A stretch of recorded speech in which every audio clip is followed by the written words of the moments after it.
Oi, pessoal, bom dia. Então, deixa eu começar a palestra de hoje apresentando a ideia do Resenha Publicitária, que é o evento que a gente está aqui agora. Essas palestras, na verdade, vão acontecer pelo menos 2 vezes por semestre para o pessoal de publicidade, né? Resenha Publicitária. Para trazer os profissionais como o Léo, para vir dar uma palestra, conversar com a gente sobre o mercado de trabalho, sobre a academia, enfim. Então, hoje ela começa com a palestra do Léo, falando sobre a gestão, comunicação e marketing. E o Léo é mestre em gestão e economia pela ISPM, já trabalhou para a Coca-Cola, para o Itaú, e ele veio falar com a gente para contar para a gente essa trajetória dele no mercado de trabalho. E então, no final, a gente vai abrir para as perguntas de todo mundo, para a gente bater um papo legal e tirar tudo que a gente puder deles nessa palestra. Obrigado. Bom dia, tudo bem? Agradecer a oportunidade, o convite da Feital, parceria antiga, né? Parceiros no crime. Quando a Feital me chamou para fazer essa palestra, eu pensei em fazer um apanhado de coisas que eu achava interessante discutir com quem está ainda na academia, né? Mas antes eu queria me apresentar para vocês. Eu sou Léo Amato. Eu sou formado em publicidade e comunicação social. Depois disso, eu fui fazer formação em marketing. Aí depois eu fui fazer antropologia do consumo. Aí depois eu fui estudar produção cultural, porque eu queria ter uma base de entretenimento para poder aplicar dentro dos projetos da agência. E aí culminou com o mestrado em gestão de economia criativa, onde eu englobo todas as áreas para poder desenvolver projetos onde a cidade pode interagir com a criatividade, com o design, de uma maneira bastante interessante, e é um assunto bastante latente, essa questão da economia criativa. Durante 8 anos, eu tive uma agência de publicidade, atendi a maior diversidade de clientes que vocês podem imaginar, de Coca-Cola, Comitê Olímpico, o Itaú, a gente fez vários projetos para o Itaú, Loja Americana, a gente desenvolveu toda a parte de comunicação da Compactor, e nos últimos anos eu fiquei muito focado na área de beleza. Então, essas marcas todas que vocês conhecem aí, Embeleze, Aspa, a Ienza, são clientes que a gente ajudou a estruturar tanto a parte de comunicação offline quanto online, que é um mercado que está cada vez mais latente para essas marcas, por conta de influenciador e tudo. Que lugar é esse aí, gente? Pode falar, gente, não morde não. Que lugar é esse? McDonald's. Qual é o principal concorrente do McDonald's? Burger King. Mas já foi outro. Qual era o outro? Bob's, né? O Bob's, o legal do Bob's é que a gente entra no Bob's e a gente sai com o cheiro do Bob's, né? É legal, né? É bastante interessante. O McDonald's ele passou por 2 grandes transformações há pouco tempo. Quem lembra quais foram? Ficou preto. Tem a ver com isso. Há uns anos atrás... Oi? Eles ficaram verde, né? Mas por quê? Há alguns anos atrás foi lançado um documentário chamado A Dieta do Palhaço. Alguém já assistiu? Né? O que se trata nessa dieta? O jornalista ele passou, a proposta dele era passar 1 mês comendo café da manhã, almoço e janta McDonald's, né? E ele fazia de tempos em tempos uns exames para saber como é que ele estava, só se alimentando da comida do McDonald's, né? Ele não conseguiu terminar os 30 dias porque os médicos mandaram ele parar, porque os rins dele já estavam parando de funcionar, a glicose dele já tinha aumentado, e esse documentário se tornou um sucesso mundial, mexendo com uma das maiores indústrias de franquia de lanche do planeta, né? O que isso obrigou o McDonald's a fazer? A reestruturar a imagem deles, eles começaram a mexer no cardápio, E hoje eles têm uma mudança física nas lojas. Vocês podem ver que as lojas elas têm agora como opção você sair do universo do fast food, né? A ideia é que você tenha um espaço mais slow, onde você possa ficar mais tempo com os seus amigos, comer e tentar traduzir de que eles não são mais aqueles vilões de antigamente. É claro que a comida é a mesma, ninguém come aquela famigerada maçã que está lá fazendo aniversário, né? Mas foi uma questão de reposicionamento. É importante a gente entender essas mudanças que o mercado tem feito. Hoje, essa preocupação com vida saudável está ficando mais latente e obriga que grandes empresas, grandes elefantes que andam muito devagar, sejam obrigadas, a curto espaço de tempo, transformarem o seu mercado. Eu acho que, se eu não estou enganada, eles estavam proibidos de vender brinquedo nos Estados Unidos junto com o lanche. Era só o lanche. Aqui nunca parou de vender o brinquedo, né? Mas... Na verdade, tem duas questões. Tem a questão da venda casada, porque eles não poderiam obrigar a fazer a venda do produto junto com o brinquedo. Venda casada, principalmente no Brasil, é proibido. E tinha essa questão de ter o estímulo da criança comer o lanche por conta do brinquedo. Então, em alguns lugares, isso se tornou proibido. Nos Estados Unidos, também, agora, eles tinham o copo de 1 litro, né? Eles agora vão ser obrigados a tirar o copo de 1 litro do mercado. Mas aí eles botam um refil, acaba ficando tudo no mesmo. Mas aí é o mercado, a gente vai adaptando do jeito que dá.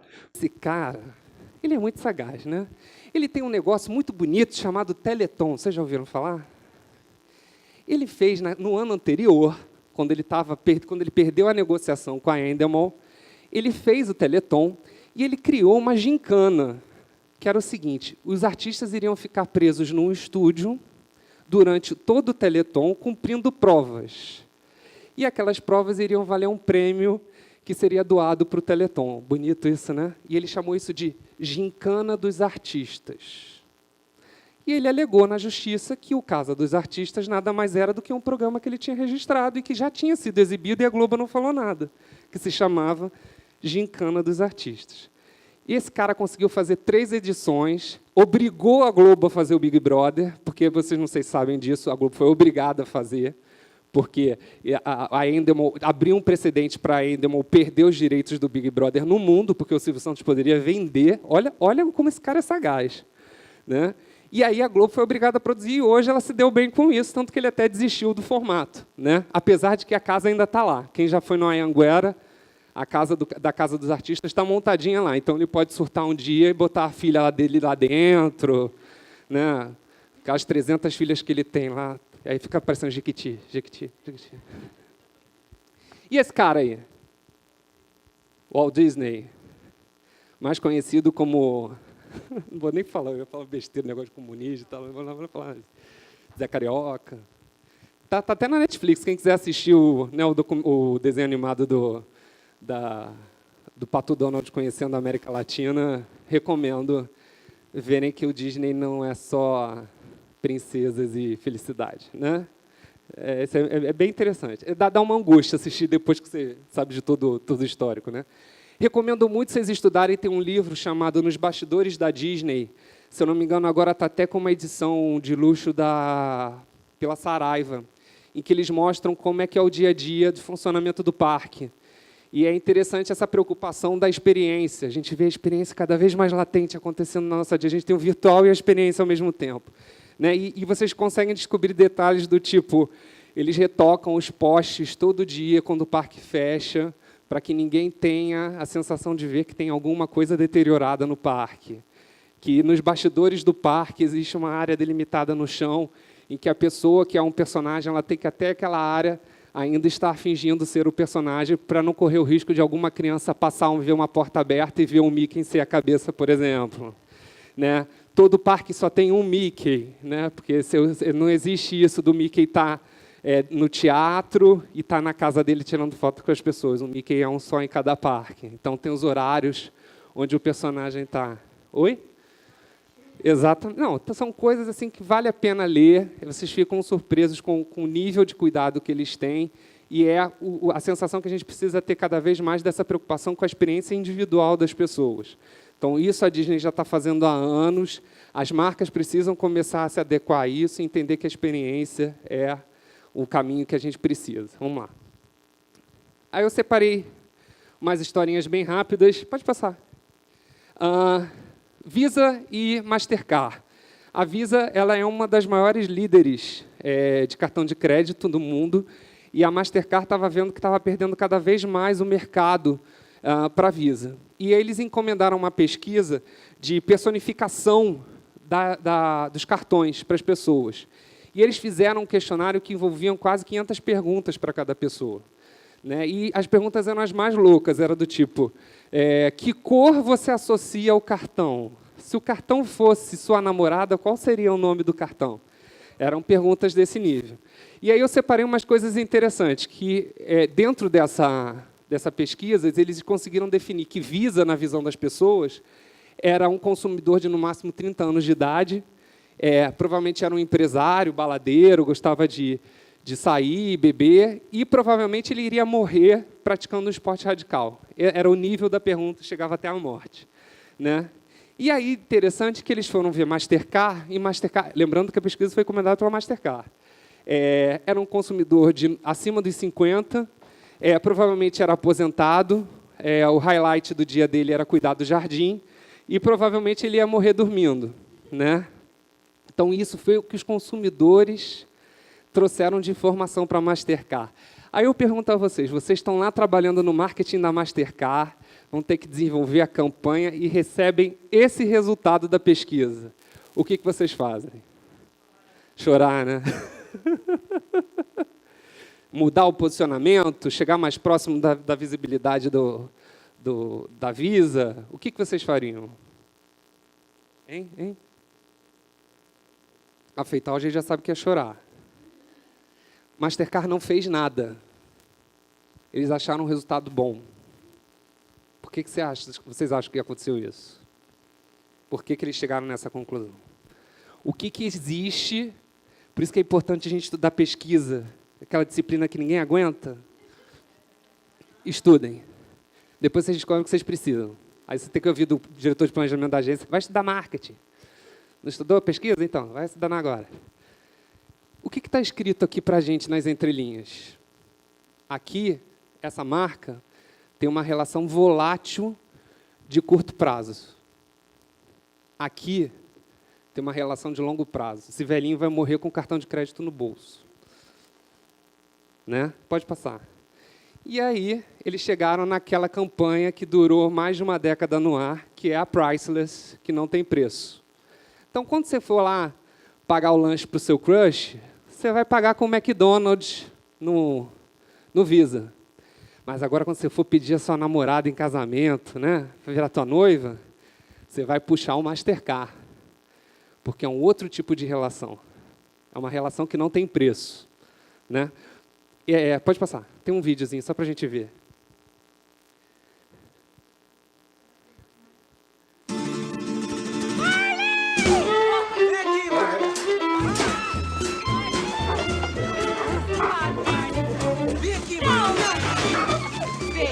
Coleira, R$20 no crédito com Mastercard. Banho e tosa, R$45 no débito. Assistir o casamento de seus pais não tem preço. Essa é a nossa história. Cadê a sua? A última fase da campanha do Priceless foi quando eles pediram para as pessoas mandarem as histórias. Então, vocês verem como essa campanha atingiu, né, o sentimento das pessoas, as pessoas se identificaram com a campanha a ponto de virar comercial do próprio cartão de crédito. Outra coisa que é bastante interessante saber do Priceless é que eles, quando faziam a campanha sempre foi mundial, eles gravavam o mesmo comercial para todos os países. Então, você tinha a mesma ideia sendo feita na Ásia, na África, na América Latina, com atores locais, com personagens locais.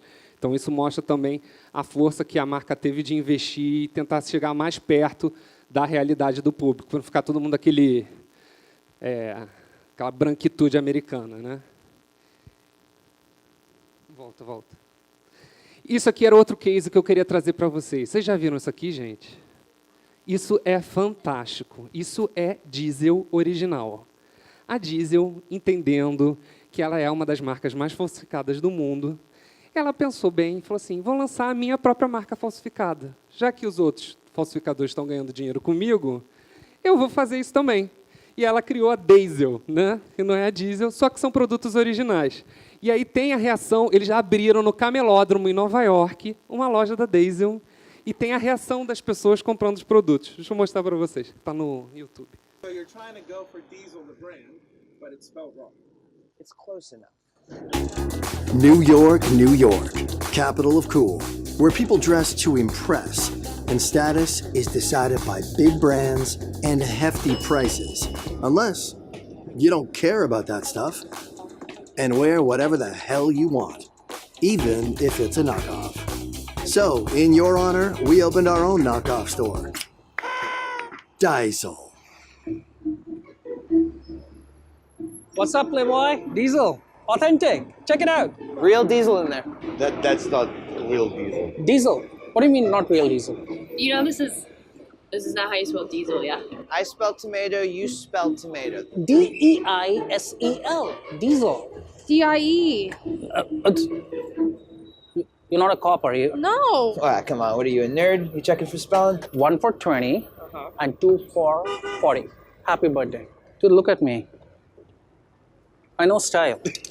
This store has been in my family 1.5 weeks. This is the bad boy. Bad boy here. I mean, you can't argue with quality. You just said that was 20. Now you're saying it's 40.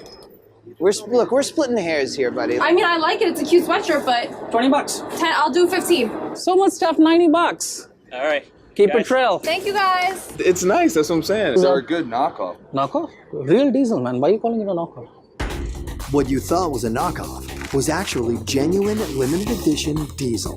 These are real diesel jeans. Only the logos are fake. Those of you smart enough to shop there got Diesel quality at knockoff prices. Proof that your flawed fashion sense is actually a great fashion sense.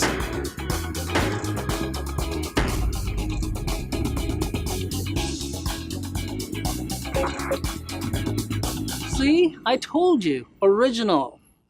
Eles relançaram na Semana de Moda de Nova York a loja, no mesmo ponto, para quem já foi em Nova York, esse ponto da Broadway, onde tem aqueles penduricalhos de chaveiro, comprar estatuazinha do Oscar, né? As coisas bem made in China, e foi lá que eles abriram a loja, e eles tiveram que fazer uma segunda edição, já as pessoas sabendo. Então, isso virou quase que uma submarca da Diesel.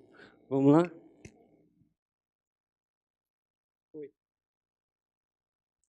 Aí eu trouxe agora um exercício para a gente fazer, e aí a Renata vai me ajudar.